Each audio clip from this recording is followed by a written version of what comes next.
In this video we're back in Swindon to revisit the 3-bedroom house that Ash Saberi was renovating and converting into an HMO for one of his clients.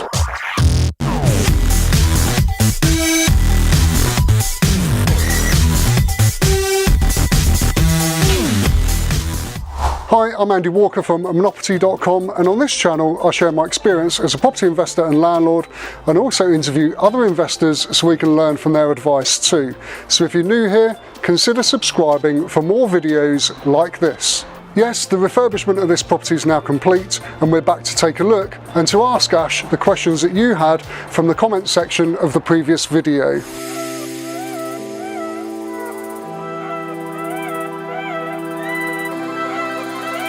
Welcome back. Oh, wow.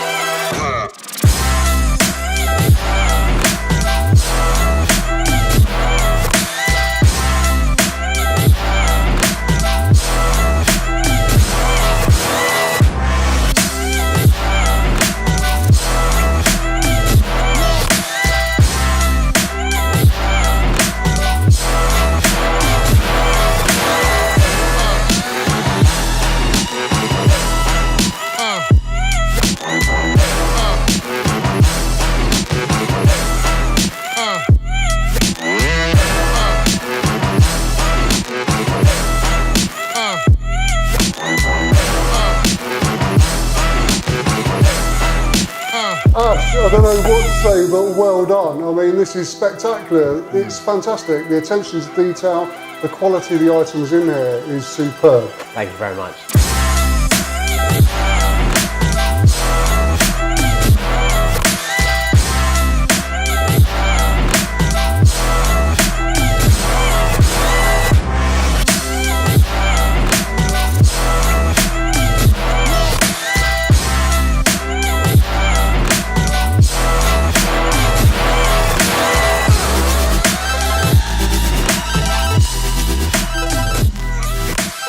Did it all go to plan? Did it all go to plan? Yes, it did.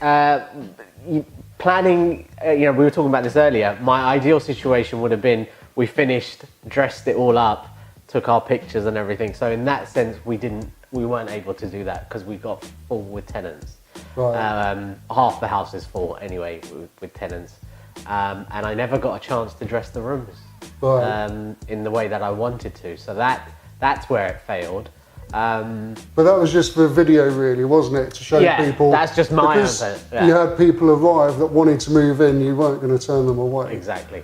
So that comes for priority. So, I didn't get what I wanted, but it doesn't matter. But that's the only, other small things, niggly things, they're just part of the build, nothing that was too difficult. Whereabouts do you find, like the pictures for example, is there one particular place that you shop for? Yes, I do, and it took a time to find it. Is it a big secret? It is a big secret, and it's a funny one because we started using them, and their website is actually a massive failure, and we had huge issues when we had to order, and their response to how to deal with it was not very professional in my opinion. And so for me to then recommend this place to somebody else and have them go through the difficulty, but I had this conversation with the owners. I said, listen, we've done multiple orders with you, and we know a lot of people. It's in your best interest to sort out your website because ordering online from you is absolute nightmare, and that's why I haven't recommended it at the moment. But once they may sort it out, then yeah. So it's a local establishment, is it? Yes. Right, okay. Yeah. This kitchen is nicer than the one I've got in my own home. Yeah, well, I can say that as well. Because over the last 4 or 5 years, I've installed 4 kitchens, about to do my 5th bathroom, and none of them in my own home. Yeah. Very true. So I've done that, we're on project number 22. Right. And I still haven't done anything in my own home. Not one. I haven't even painted a wall, right? And I've got the build teams and the men and the handymen, and I can't get that. I got them once to do a quote in the middle of summer last year, and then it was, and I know how busy they are, so I know I can't ask them because I'd be pulling them off a project, and you don't want anybody else. You want the people that you're working with day in, day out, and so it's a nightmare. I can't get my own home done. Brilliant. But we are doing it the right way round. We're building our businesses first, and then we can enjoy life. Absolutely. Later We on. hope so. We hope so. Now, the first question that I had come in from a viewer was from Eggle, and they're asking, what is an HMO? So what is an HMO in your terms? An HMO is a house of multiple occupancy in definition. That's why it's standard. That's what HMO stands for. There are many different models of the HMO. You can do student, you can do DSS, you can do vulnerable people, you can make it a halfway house for the council, you put council tenants in, or you can put working professionals. That's by definition what goes into an HMO. I say the tenant type, but essentially what it is a house of multiple occupancy. It's a house that's been converted where you have more than one tenant living in the property. Right, and there are more rules and regulations around it now compared to how it was 10, 15 years ago when it used to be a bed sit. Yeah. Or what was the other term they called it? A house share, wasn't it? Yeah, house share. And landlords were dividing large rooms with partition walls without windows. They still do, believe me. But there are a lot more regulations around it now. There are. Thank goodness. When I started, I saw loads that were really bad. I still see, houses that are really bad. Across the road, number 6 was really bad when she had it for 15 years, and it was let to refugees, and that was, something out of, a different time basically. She had it all regged, but still very poor in its setup, especially when you're housing those kind of vulnerable people. So I think the new laws are great because it ups the game. We've already seen the quality and the standard go to different levels over the years, and I hope that just continues. I think the old style bed sit or HMO or house share is finished. Yeah. There's no room for that. And some properties require a licence and some are unlicensed, aren't they? So did this property require a licence? Yeah, this in where we operate, this house needs a licence because it's 6 bedrooms over 3 floors. Right. In other boroughs and councils, it may be different when you set up something that's over 5 floors, 5 rooms over 2 floors. But the law is changing all over the place. In some places in London, anyone. I think there's one borough that anyone sharing, more than 2, has to be licensed.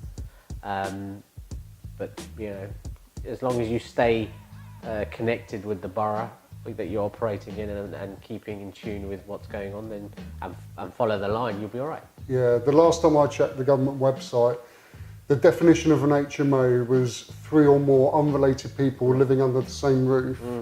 And as you say, depending on the number of rooms and the number of stories, will depend as to whether you need a licence or not. But Absolutely. You need to check with your local city council because councils are different. Totally different. And there's also the Article 4 areas as well, aren't there, within some cities to stop saturation. Yeah.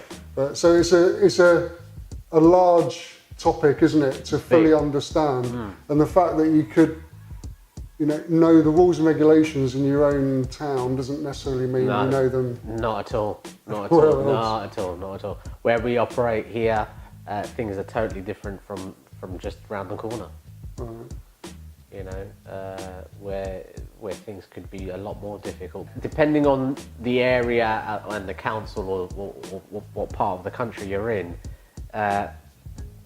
What the history of HMOs in that area dictates how that council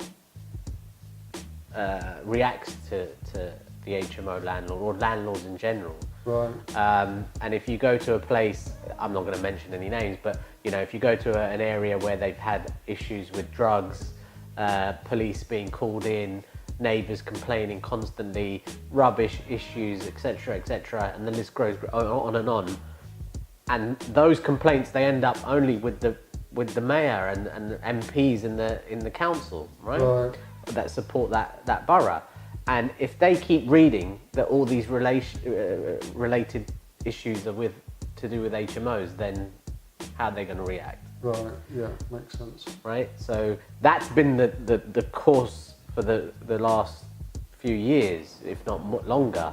And people in those areas that are being affected, even though they're doing well, you know, they're trying to make their HMO work and they're not part of that whole stigma.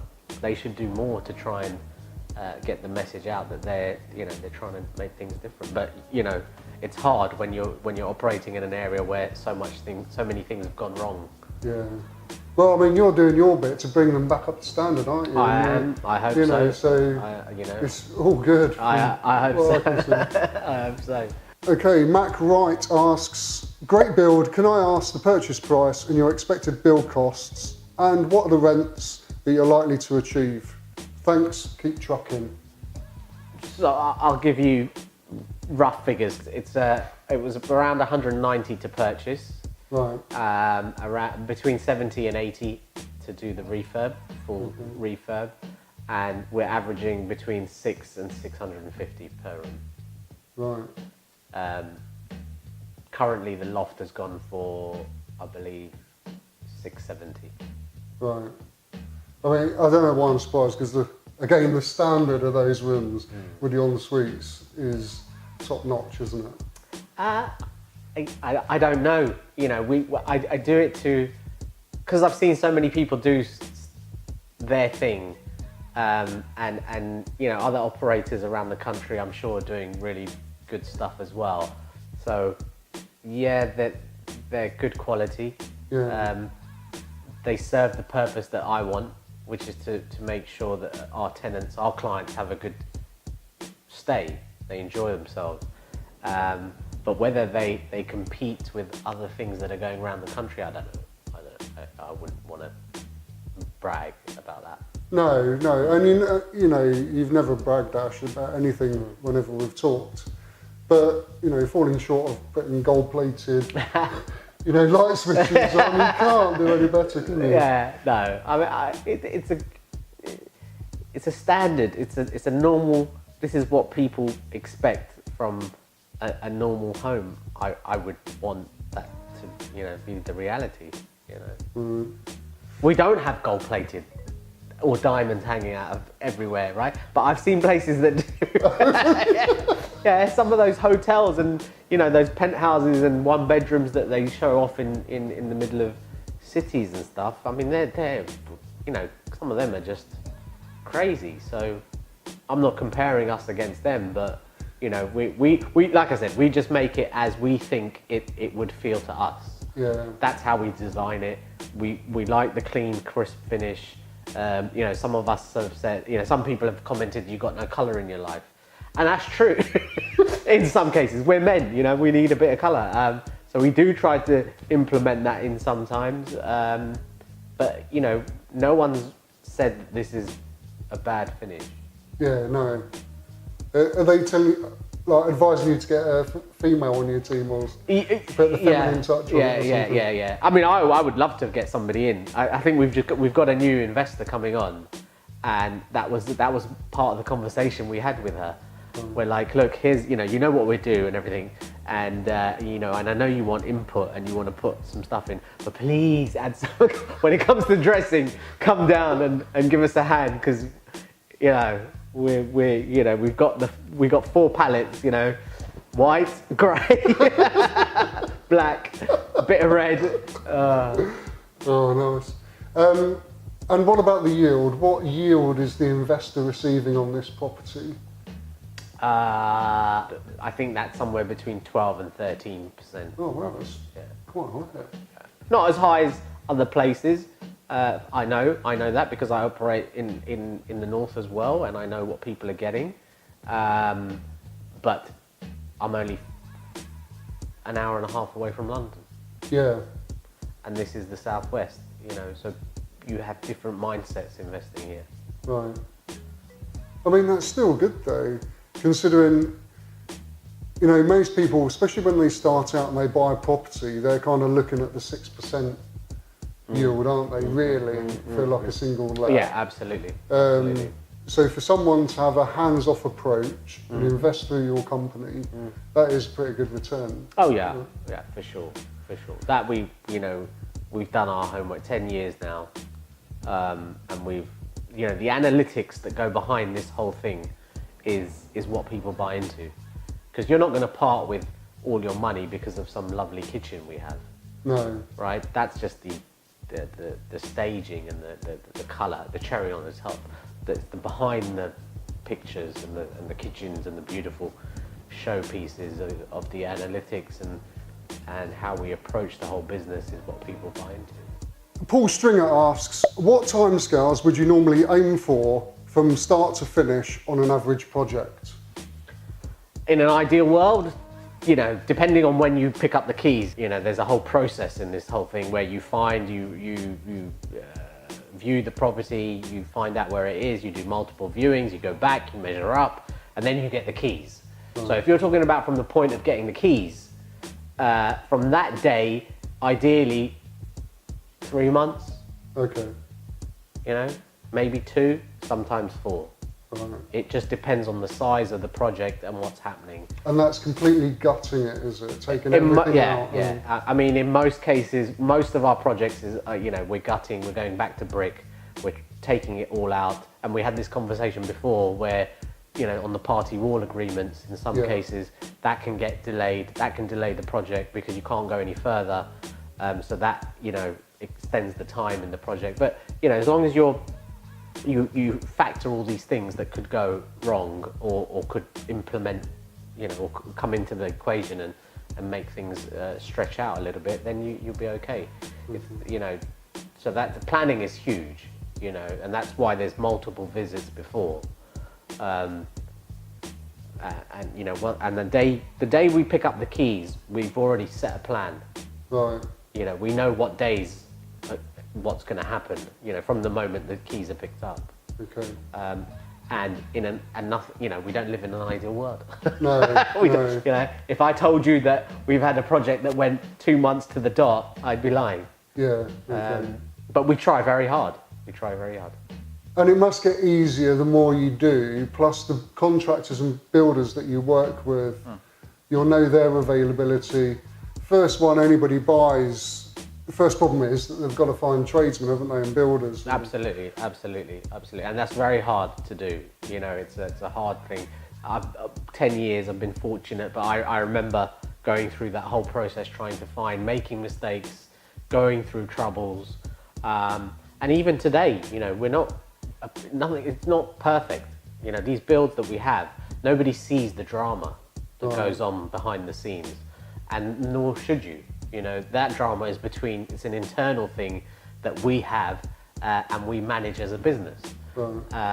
And there's challenges. There's lots of challenges. When you've got, like you said, you've got tradespeople, you've got contractors, you've got the builders, and they're all working around each other onto a deadline. And you've got carpet fitters, you've got plumbers, you've got window people, you've got cleaners, you've got me. Yeah. So you imagine putting all of that into one, little 3-bedroom house that you're trying to make into 6 rooms. It can be really funny. It can be really entertaining. We've had some brilliant days, but it can be challenging. But it's important that you get people that are around you that you can work with and that will understand when a problem arises and that you can all work together to resolve it. Do you offer financial incentives if the project is completed by a set time? Is that something? No, we haven't. It's only asked because I've heard it as a bit of advice and wondered if I should use that myself. You could, that's good creative stuff. I've heard the opposite where people have said also that if you don't finish, you get fined. So I think those are brilliant ideas that you can implement into the model if you have to. We haven't. Because we haven't had the need to. That's good. Mrs. CF asks, hi, did you have to get a license/planning permission for this property as you are renting out the loft? No planning permission. This is under permitted development rights, PDR. We did need a license, an HMO license. Because it's 3 stories. Because it's 3 stories and it's 6 rooms. So that we did, and no planning permission needed. Ash, thanks so much for showing us around today. My pleasure. If you like this video and found it useful, please like and share. And if it's your first time here, definitely subscribe so you won't miss any of our future videos, which will all be geared towards helping you start or improve your property business. Thank you so much for watching, and I'll see you in the next video. So, We've got to get that on camera, man. I can't believe we can't get that on camera. He's hit his head on the lamp about 15 times. I am not kidding you. Show them the lamp.